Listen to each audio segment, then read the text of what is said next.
উপরে ঠান্ডা ভিডিও করবেন তো সুপার তোমার ভুল ধারণা আছে, তোমাকে সত্য কথা বলেই সে যাবে তোমার ছেলেকে আজকে জবাই করে দিবে, এই পৃথিবী থেকে বিদায় করে দিবে বলে তিনি বললেন। আবার জিজ্ঞাসা করলেন, হাজরা জিজ্ঞাসা করলেন শয়তানকে তিনি কেন এই কাজ করবেন? বলেন এটা নাকি তার ধারণা, তার প্রভু নাকি তাকে আদেশ করেছেন। হযরত হাজরা কি আল্লাহর বান্দি উত্তর দিচ্ছেন, যদি তাকে তার প্রভু এই আদেশ দিয়ে থাকেন তো খোদার কসম করে বলছি তিনি এই কাজ করবেন, তাহলে তোমার কি যায় আছে? এখানে শয়তান কোনো কাজ করতে পারলো না, দেখলো এখানে কোনো কিছু করা যাবে না। তিনি সঙ্গে সঙ্গে শয়তান দৌড়লো সেই ছেলেটির কাছে গিয়ে বললো, আরে বাবা, তোমাকে আজকে তোমার পিতা সকালবেলায় কোথায় নিয়ে যাবে? বললো কোনো একটা কাজে নিয়ে যাচ্ছে। বলে না না, কোনো কাজে নাই, তোমার বাবা তোমাকে আজকে হত্যা করে দেবে, জবাই করে দিবে।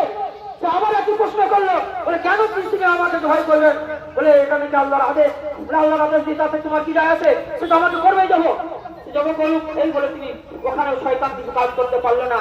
এবারে বেশ সালামির জবাই করবো বলে আপনার ধারণা, আপনার রব নাকি আপনাকে আদেশ করেছেন। খোদার কসম করে বলছি, যদি আল্লাহ রাব্বুল আলামিন আমাকে এই ধারণা করে এই হুকুম দিয়ে থাকেন তাহলে আমি আজকে এই কাজ করবই। সেখানে শয়তান কিছু করতে পারলো না।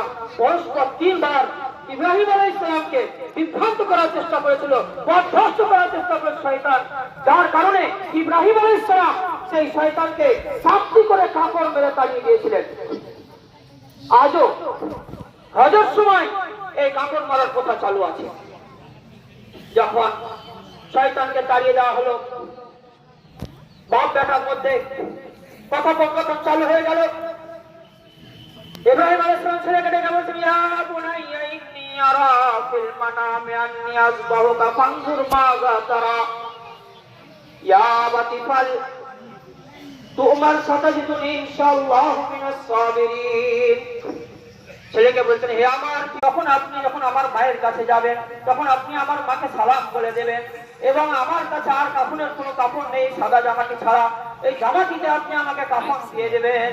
হযরত ইবনে আব্বাস রাদিয়াল্লাহু তাআলা আনহু বলেন যে তার গায়ে একটি সাদা জামা ছিল, তিনি কপালে চুমু খেলেন এবং তিনি বলছেন এইসব কথা শুনে তার মনে যে কি না প্রতিক্রিয়া হচ্ছিল, অথচ তিনি ধৈর্যের পাহাড় হয়ে ছেলেকে জবাব দিচ্ছেন, বাবা, আল্লাহর হুকুম পালনার্থে তুমি আমার কি উত্তম সাহায্যকারী। এইভাবে তিনি যখন ছেলেটিকে বাঁধলেন এবং ছেলেটিকে শুইয়ে দিলেন, এবার শুরু হলো আসল লীলা খেলা, অর্থাৎ ছেলেটির ঘাড়ে ছুরি তোলার পালা।